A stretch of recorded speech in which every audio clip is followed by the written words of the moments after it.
The purpose of this presentation is to review our semester in Health 430, to try to help you pull together the lessons you may have learned throughout our experiences planning, organizing, implementing, and managing a program. Throughout the semester, we have been planning an actual program. We have implemented it, you organized and managed it, and we also evaluated it. So let's look at what we've actually done this semester. We started out with a needs assessment. The needs assessment allowed you to collect primary and secondary data. Some of your groups did collect both primary and secondary data. Some of your groups did not. Once you have primary and secondary data, you were to create objectives that you related to the needs assessment and possible goals from the national databases, whether that's YRBSS, the ACHA survey, or through Healthy People 2020. Once you created your objectives, you then created assessments of those objectives. The assessments are supposed to determine if you met the objectives. One way to determine success in a program is to determine whether or not you met your objectives. If we do a Towson University event, we only had goals. And the question then is, did we assess our goals? And if we did assess our goals, what does that assessment tell us? Once you have your assessments related to your objectives, the last thing you do is to create lessons, activities, or strategies. This planning process allows you to create meaningful instruction, meaningful activities, meaningful events. Rather than planning activity-based programming, this model, these 3 steps, allow you to prepare outcome-based programming. Outcome-based programming allows your program to be more meaningful. As you're thinking about lessons learned for the semester, you need to ask yourself, did we, meaning your group, do this? Did your group plan correctly? Did your group go in these steps? Or did your group really plan activity-based instruction? Did your group decide, oh, these would be some great activities to do, without really thinking about what the outcomes were going to be? Did your group, when thinking about a university health fair, did any of your groups look at what the goal of the university health fair was? Or did you just start planning stuff without considering the goal? As you think about that and contemplate that honestly, you need to ask yourself, what happens when you do activity-based planning, and what happens when you do outcome-based planning? You can possibly look at that when you look at your data that you've been collecting and analyzing recently. We also used a logic model. And some of you do not understand what a logic model is. Your textbook talks about logic models right after or before it talks about precede, proceed. Precede, proceed is not a logic model. It's a planning model. A logic model is simply a visual presentation of what you did. When you create that planning chart with objectives, activities, and assessments, that is a logic model. You are visually showing your planning process. That's important for you to know because in semesters past, people have gotten confused in what a logic model actually is. Once we have our data collected and all of our planning completed, I asked you in your POI papers to think about strategies that we used to make planning or teamwork more effective.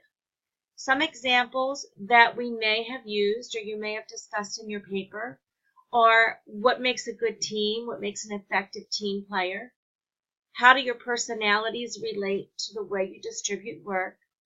We created ground rules. Did those help you be effective or not? You were to keep minutes. You were to post minutes. You were to have a common meeting time where you met every week. You were to use a shared drive. you actually used a timeline or were supposed to use a timeline. You were supposed to submit work as you went along to get feedback. You've been doing reflections throughout the semester. As you get the reflections back, they're allowing you to get feedback on your thought process and what you're learning. We had a mock health fair. You added some strategies. And one of the things that some of you have learned this semester and others I'm not sure have learned is when do you involve a supervisor in an issue. So these are all things that we've done, strategies that we've tried to use this semester to make your planning or teamwork more effective. Each individual and each group may have had problems related to any of these.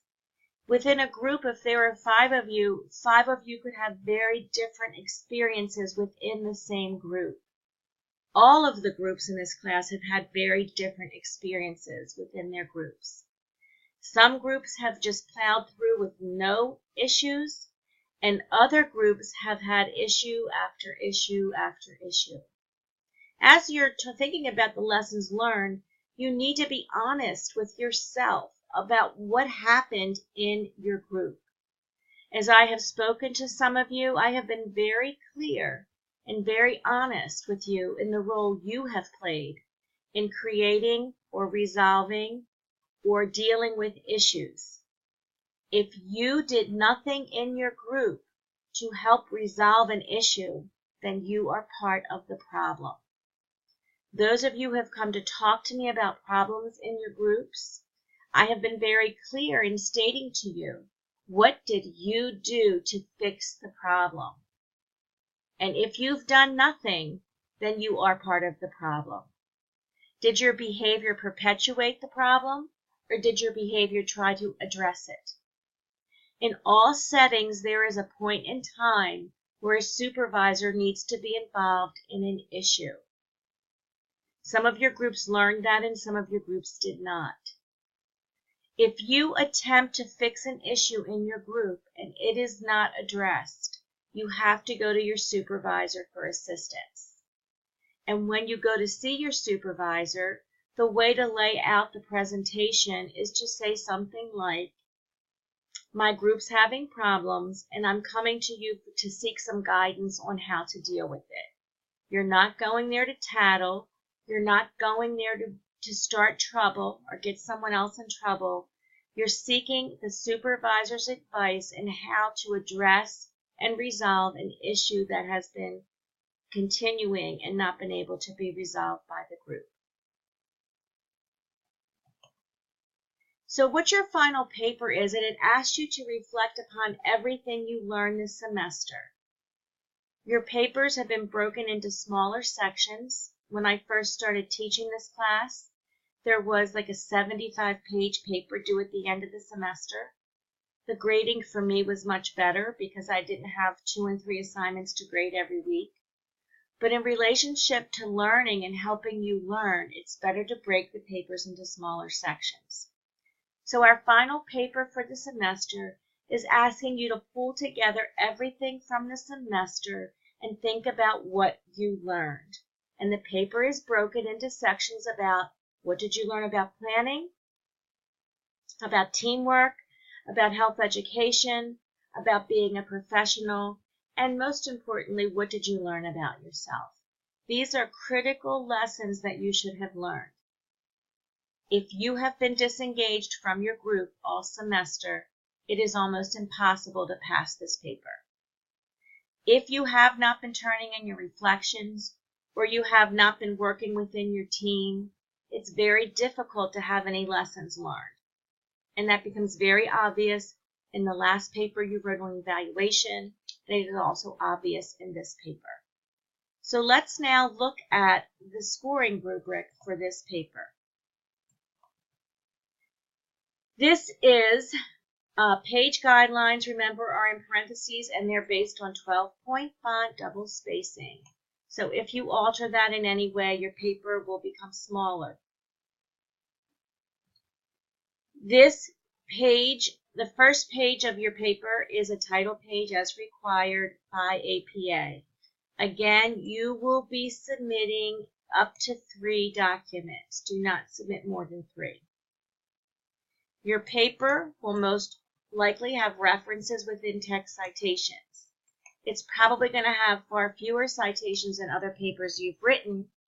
So your first paper is the title page, your paper within text citations.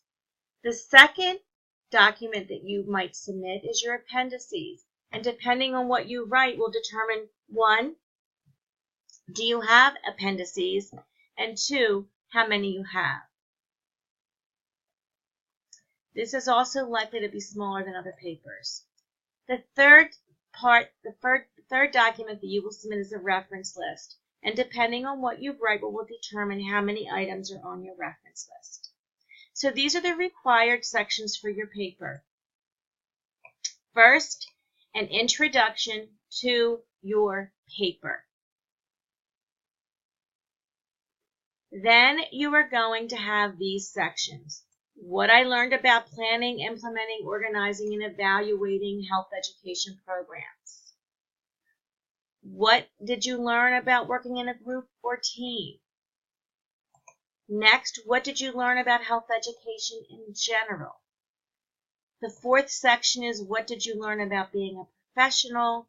And the last section is what did you learn about yourself?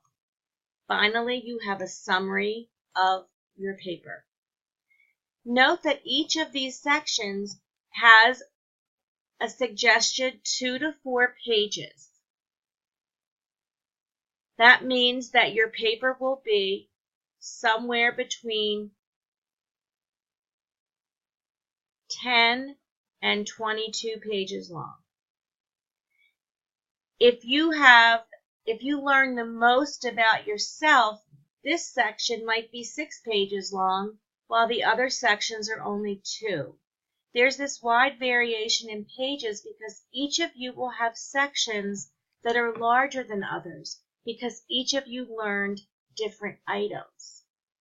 All of you have learned something in each of these 5 areas, but each of the areas may be different in the amount that you learned or the significance of what you've learned. So here is a key that has to be done for you to do well. This paper asks you, what did you learn? It does not ask you what you did.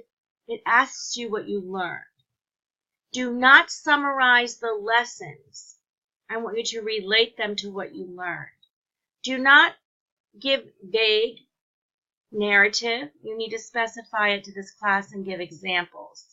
And you need to apply it in other ways. For example, how might this look in a different setting, in work, in an internship?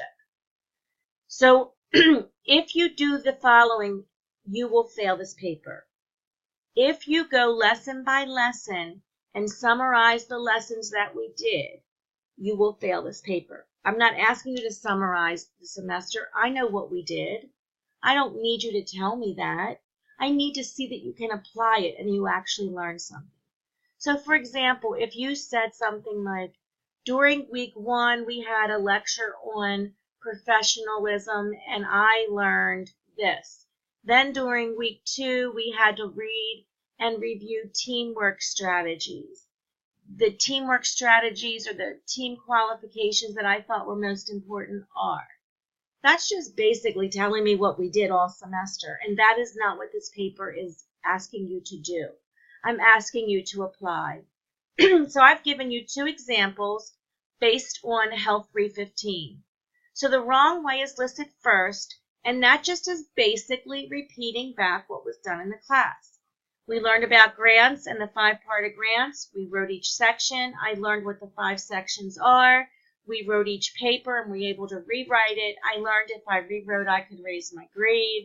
I learned how to write an annotated bibliography, how to do an effective search. I learned how to set up an outline. I learned it takes time to go. All you're doing is basically repeating facts of the semester. The right way then takes that same information and tries to apply it to what actually happened in class and what you did in class and what you may do in the future. So this is a better example of what you're going to do for this paper. So let's look at the scoring rubric. The very first item is you get 2 points for following directions. And as I start to talk about this paper, I want to remind you that if all you do is state the facts and they are 100% accurate and you have no spelling, grammar, or APA errors, the highest grade you will get is a C. So if you do no analysis, you will not get higher than a C grade. So the first item is, did you follow directions, yes or no?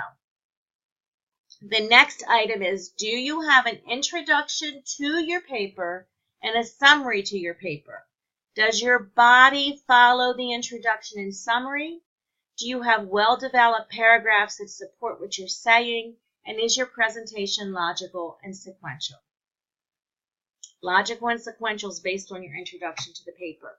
If you do not introduce your paper, then your paper is not going to be logical or sequential because you have not established the logic or sequence of your writing. I recommend that you write your paper in this order: planning, group, health ed, professionalism, and yourself. However, if you want to change the order of those, that is fine, as long as you introduce your paper with the order that you're using. This setup of how you're doing this actually takes you through some processes from the most general planning to group and teamwork to more specific information about health education, about being a professional, and then most specific information about yourself. Again, that is logical to me, but if you would rather do this in a different order, that is fine. Just make sure your intro and summary of your paper is identifying the logical and sequential order that you're using in your paper. So here's each section of this paper then is worth 6 points. I'm looking for what you learned, not what you did. Can you take the ideas that are, can you make ideas that are clearly specific to this class? If your statements are vague or too generalized, it's not going to get any points. Do you have examples to support the ideas that you're presenting? Can you apply it to this class or other situations? And are you accurate? Are there no content errors? And the reason that's in there is I read papers sometimes that I feel like I'm not in the same class that you are. So sometimes people will talk about planning and they'll be talking about things we did not do in our class. And I'm very confused. And there's no application to the class or showing activities that we used. It's just very confusing. So if you're reporting stuff and what you're reporting is inaccurate, you're going to not get that point because it then makes no sense to me what you're discussing. For each of these areas, for each of these 5 areas, the questions and the points are the same. So you need to make sure you tell me what you learned, that they're specific to this class, that you have examples, and that you're doing application, and finally that what you're saying is accurate. So what did you learn about planning and how to do effective planning? What did you learn about group and teamwork and what makes it effective? What did you learn about health education in general? What did you learn about being a professional? And what did you learn about being yourself? Summary of learning. This small portion of your paper, it says, may or may not end up being the summary of your paper. It depends on how you write your paper. But you must have a summary of your learning and what you got out of this experience. If you have documents and attachments that should be there, they need to be there. You may not have anything that needs to be there. But if you're talking about something that is specific, you may want to put that as an attachment. References with the correct APA, and then spelling and grammar. Because this paper is going to be somewhere between 12 and 20-some pages long, you're allowed up to 5 errors to get 6 points, and then you lose a point for every error over 5. At this point in your college career, these points should automatically occur. So if all you do is follow directions, have an introduction, body, and summary, and do spelling, grammar, documents, and APA correctly, that's 10. That's 17 points. That's 1/3 of the points just for that. So if you actually are accurate in what you're reporting, you will get a C, because you also get points for just being accurate in these other areas. So please keep that in mind, that if all you do is report information and it's accurate, and you do all of these things that I've highlighted, the highest grade you will get is a C. Once you start losing points for being inaccurate or not following directions or missing something, then your grade drops below a C. Throughout the semester, all of your papers have been graded the same way. In order to get an A or a B, you must show a depth of understanding through your explanation, a depth of understanding through application, and examples given. Without the application and examples, you cannot get an A or B on this paper. This is a great way for you to summarize what you learned this semester. I look forward to reading your papers. Please read over the directions carefully, and if something is not clear, then ask, but please make sure you look at the directions first before asking. Again, I look forward to reading your papers.